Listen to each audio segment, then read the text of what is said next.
எனக்கு சிம்டம்ல இது ஆர்டர் பண்ணியிருக்கேன். நம்ம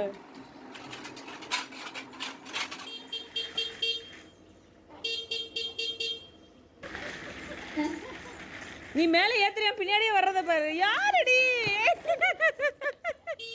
யாருமா அது?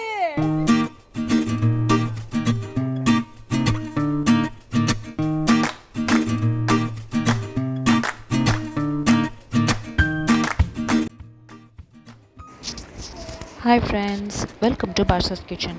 பாஷாஸ் கிச்சனில் இன்றைக்கி நம்ம ஒரு vlog type kitchen tour video பார்க்க போகிறோம். இது வந்து பார்த்திங்கன்னா அம்மா வீடு. அம்மா வீட்டில் நம்ம வந்து அம்மாவோட கிச்சன் டூர் தான் வந்து இந்த வீடியோவில் கூட ஷேர் பண்ணியிருக்கேன்.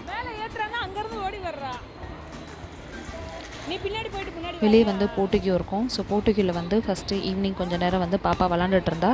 பாப்பா விளாண்டதுக்கப்புறமா நம்ம ஈவினிங் போய் கிச்சன்லாம் எடுத்து வச்சு க்ளீன் பண்ணுவோம் அப்படின்னு சொல்லி நாங்கள் பிளான் பண்ணியிருந்தோம்.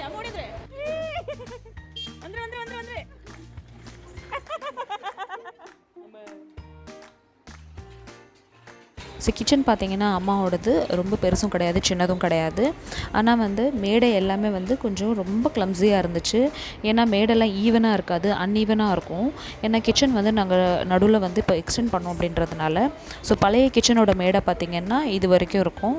பாருங்கள், இந்த ஃபஸ்ட்டு மேடை வந்து பழைய கிச்சனோட மேடை. அதுக்கப்புறத்துல இருந்து புதுசாக கிச்சன் எக்ஸ்டெண்ட் பண்ணோம் இல்லையா, அந்த மேடை வந்துடும். ரொம்ப மேடை பெருசாக இருக்குது, என்னால் வேலை செய்ய முடியலன்றதுனால, அம்மாவால் வேலை செய்ய முடியலன்றதுனால அம்மா வந்து என்ன சொல்லிட்டாங்கன்னா, எனக்கு மேடை கொஞ்சம் சின்னதாக வச்சு கொடுங்க அப்படின்னு சொல்லிட்டாங்க. அதனால் ஒரு அடி வந்து சின்னதாக தான் மேடை வந்து நாங்கள் இந்த மாதிரி வச்சோம். ஸோ எல்லாம் ஜாமானெல்லாம் எடுத்து பேப்பர்லாம் க்ளீன் பண்ணி ஃபுல்லாத்தையும் அரேஞ்ச் பண்ணதுக்கப்புறம் பாருங்கள் இப்போ இருக்குது இந்த மாதிரி கிச்சனு.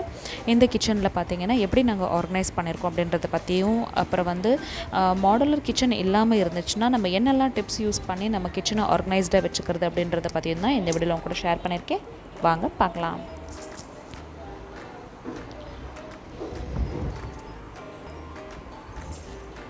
கிச்சன் க்ளீன் பண்ணி முடிச்சதுக்கப்புறம் பார்த்திங்கன்னா இந்த மாதிரி தான் இருந்துச்சு. மேலே வந்து ஆரோ வாட்டர் மாட்டியிருப்பாங்க. அதே மாதிரி இப்போ நம்ம மாடுலர் கிச்சன் இல்லை அப்படின்னா வந்து நம்ம நிறைய ஷெல்ஃப்ஸ் யூஸ் பண்ண வேண்டியது வரும். அப்போ தான் நம்மளுக்கு கிச்சனில் இருக்கிற ஜாமான்லாம் ஆர்கனைஸ் பண்ணி வைக்க முடியும். ஸோ கிச்சனுக்குள்ளே நுழைஞ்ச உடனே பார்த்திங்கன்னா ரைட் சைடில் இந்த மாதிரி ஒரு ஷெல்ஃப் இருக்கும். 2 ஷெல்ஃப் இருக்குது. இந்த ஷெல்ஃபில் எல்லாத்தையும் டோர் இருக்கிறதுனால கொஞ்சம் கிச்சன் நம்மளுக்கு பார்க்குறதுக்கு நீட்டாக இருக்கும். ஸோ இதில் வந்து நம்ம பார்த்திங்கன்னா 2 ரேக்கில் வந்து அரிசி, பருப்பு, தோரப்பருப்பு, பாசிப்பருப்பு, உளுந்தம்பருப்பு எல்லாம் அரேஞ்ச் பண்ணி வச்சுருக்காங்க. கீழே இருக்கிற ரேக்கில் வந்து ஜீரகம், தனியா, மல்லி அந்த மாதிரி எல்லாத்தையும் அரேஞ்ச் பண்ணி வச்சுருப்பாங்க. ரொம்ப ரேராக யூஸ் பண்ணுற குக்கர்ஸ்லாம் அந்த மாதிரி மேலே வச்சுருப்பாங்க. இதுக்கு கீழே இன்னொரு ஷெல்ஃப் இருக்குது. இந்த ஷெல்ஃப்லேயும் வந்து பருப்பு, அப்புறம் மொச்சை அந்த மாதிரி ஜாமாங்க, அப்புறம் கீழே யூஸ் பண்ணாத ஜாரு, அப்புறம் வந்து உப்பு ஜாடி அந்த மாதிரி எல்லாமே வந்து இந்த ஷெல்ஃபில் வச்சுருப்பாங்க. இந்த ஷெல்ஃபில் எல்லாம் டிஸ்அட்வான்டேஜ் என்னென்னு பார்த்தீங்கன்னா, ரொம்ப பெரிய பெரிய ஷெல்ஃபாக இருக்கிறதுனால நம்மளுக்கு ஜாமான் எதுவுமே எனக்கு யூஸ் பண்ணுற மாதிரி வைக்க முடியல அதில். அதனால் அந்த ஷெல்ஃப் அவ்வளோவா அம்மா யூஸ் பண்ண மாட்டாங்க. அதுக்கு பக்கத்துலேயே இன்னொரு 2 ஷெல்ஃப் இருக்குது. இந்த ஷெல்ஃபில் வந்து நம்ம டெய்லி யூஸ்க்கு தேவைப்படுற தூக்குச்சட்டி, கடாய், ப்ரெஷர் குக்கர், அப்புறம் வந்து மேலே பார்த்திங்கன்னா இட்லி சட்டி, அப்புறம் சின்ன சின்ன பாத்திரங்கள், இது எல்லாத்தையுமே வந்து இந்த மாதிரி அரேஞ்ச் பண்ணி எடுத்து வச்சுருக்காங்க. இதுக்கு எல்லாத்துக்கும் தான் இன்றைக்கி நாங்கள் வந்து பேப்பர்லாம் மாற்றி எல்லாம் க்ளீன் பண்ணி எடுத்து வச்சுருக்கோம். அதே மாதிரி மேடை பார்த்திங்கன்னா நான் ஏற்கனவே சொன்ன மாதிரி அன்ஈவனாக தான் இருக்கும். ஸோ இந்த மேடைக்கு கீழே வந்து நம்ம சப்பாத்தி தேய்க்கிறது, ஒரு ஷெல்ஃப் வச்சு அதில் சப்பாத்தி தேய்க்கிறது, குட்டி குட்டி பிளேட்ஸ், அப்புறம் பட்டை, கிராம்பு, ஏலக்காய் அது எல்லாத்தையுமே வந்து இங்கே அரேஞ்ச் பண்ணி வச்சுருக்காங்க. கோதுமை மாவு டப்பா அது எல்லாத்தையுமே வந்து இந்த ஷெல்ஃபில் அரேஞ்ச் பண்ணி வச்சுருக்காங்க. ஏன்னா ஃபஸ்ட்டு செல்ஃப் என்ன அப்படின்னு பார்த்தீங்கன்னா, ஃபஸ்ட்டு இந்த மேடை இருக்குல்ல கொஞ்சம் பெருசாக, கொஞ்சம் வந்து ஹைட்டில் பார்த்திங்கன்னா கொஞ்சம் உயர்ந்து இருக்கும். இந்த மேடையில் தான் வந்து மிக்ஸி அப்புறம் கிரைண்டர் வச்சுருக்கோம். அதே மாதிரி ஷெல்ஃபில் பார்த்திங்கன்னா இந்த ஸ்டீல் ஷெல்ஃபில் ஒரு 3-4 ஷெல்ஃப் யூஸ் பண்ணியிருப்பாங்க. அதில் ஃபஸ்ட்டு ஸ்டெயின்லெஸ் ஸ்டீல் ஷெல்ஃப் வந்து இதுதான். இது வந்து நம்ம அன்றாட வீட்டில் நிறைய பேர் வீட்டில் நீங்கள் பார்த்துருப்பீங்க. நம்ம பிளேட்ஸ் அப்புறம் கிளாஸஸ்லாம் வைக்கிறதுக்காக யூஸ் பண்ணுறது. ஸோ இதில் வந்து நம்ம பிளேட்ஸ் கழுவி எல்லாத்தையும் இதில் வைக்கிறதுக்காக யூஸ் பண்ணிக்கலாம். அப்புறம் வந்து பாத்திரம் கழுவி வைக்கிறதுக்கு ஒரு கூடை அந்த மாதிரி எடுத்து வச்சுருக்கோம். அதுவும் வந்து ஸ்டெயின்லெஸ் ஸ்டீலில் தான் வச்சுருக்காங்க. கேஸ் மேடைக்கு பக்கத்துலேயே பார்த்திங்கன்னா ஒரு சின்ன ஸ்டெயின்லெஸ் ஸ்டீல் ஷெல்ஃப் ஒன்று இருக்குது. இதில் வந்து டீ, சக்கரை, காப்பி தூள், அப்புறம் இன்னொரு இதில் உப்பு ஜாடி, அப்புறம் கடைசி இதில் சின்ன சின்ன பாத்திரத்தில் கொஞ்சம் கொஞ்சமாக எண்ணெய், நெய், நல்லெண்ணெய்லாம் ஊற்றி வச்சுருக்காங்க. ஏன்னா டெய்லி சமைக்கிறதுக்கு யூஸ் பண்ணுற மாதிரி.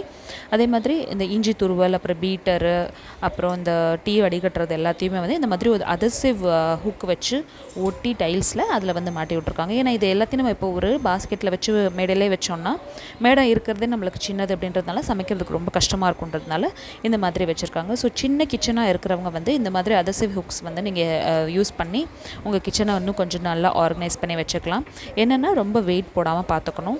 அதுலேயே வந்து நீங்கள் டேப் ஊட்டிட்டிங்கன்னு வச்சுக்கோங்களேன், அது கொஞ்சம் வெயிட் தாங்க ஆரம்பிச்சிரும். ஸோ இந்த மாதிரி தான் பாத்திரம் அப்புறம் வந்து இந்த ஜாமான்லாம் அரேஞ்ச் பண்ணி வச்சுருக்கோம். அதுக்கு பக்கத்தில் இந்த மெடையில் வேறு எதுவுமே வைக்கல. ஏன்னா அங்கே வந்து நம்மளுக்கு காய்கறி நறுக்க, சப்பாத்தி போட இந்த மாதிரி இதுக்கெல்லாம் அந்த மேடை யூஸ் ஆகும். அதுக்கு பக்கத்தில் பார்த்திங்கன்னா இன்னொரு ஷெல்ஃபு இந்த மாதிரி டைல்ஸ்லேயே அடிச்சிருக்கோம். இந்த இதில் வந்து எண்ணெய் கேனு, பெரிய பெரிய எண்ணெய் கேனு, 1 லிட்டர் எண்ணெய் கேனு, அப்புறம் நம்ம தேங்காய் துருவுறதுக்கு யூஸ் பண்ணுறது கத்தி வகைரா எல்லாம் இந்த மாதிரி மேலே எடுத்து வச்சுருக்காங்க. ஊறுகாய் டப்பா எல்லாம்.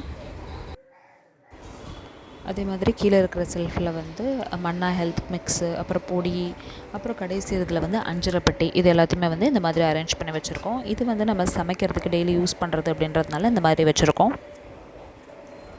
அதுக்கு பக்கத்துலேயே பார்த்திங்கன்னா நம்மளுக்கு ஜூஸர், அப்புறம் கிரைண்டர், அப்புறம் மிக்ஸி எல்லாமே இந்த மாதிரி எடுத்து வச்சுட்டேன். இங்கே தான் ப்ளக் இருக்குது அப்படின்றதுனால இந்த மாதிரி நாங்கள் எடுத்து வச்சிட்டோம். ஸோ இப்படி தான் வந்து நம்ம கிச்சனை வந்து ஆர்கனைஸ் பண்ணியிருக்கோம். இந்த கிச்சனை இன்னும் நல்லா ஆர்கனைஸ் பண்ணுறதுக்கு வேறு நல்ல டிப்ஸ் இருக்குது அப்படின்றத எனக்கு கமெண்ட் செக்ஷனில் கண்டிப்பாக சொல்லுங்கள். இந்த வீடியோ உங்களுக்கு யூஸ்ஃபுல்லாக இருந்துச்சு நம்பினீங்கன்னா இந்த வீடியோக்கு ஒரு லைக் கொடுங்க. என் சேனலை ஃபஸ்ட் டைம் பார்க்குறீங்கன்னா கண்டிப்பாக சப்ஸ்கிரைப் பண்ணுங்கள். இதே மாதிரி கிச்சன் ஆர்கனைசேஷன் வீடியோஸ் வேணும்னா கீழே டிஸ்கிரிப்ஷன் பாக்ஸில் லிங்க் பாருங்கள். தேங்க்யூ ஸோ மச் ஃபார் வாட்சிங். பாய்.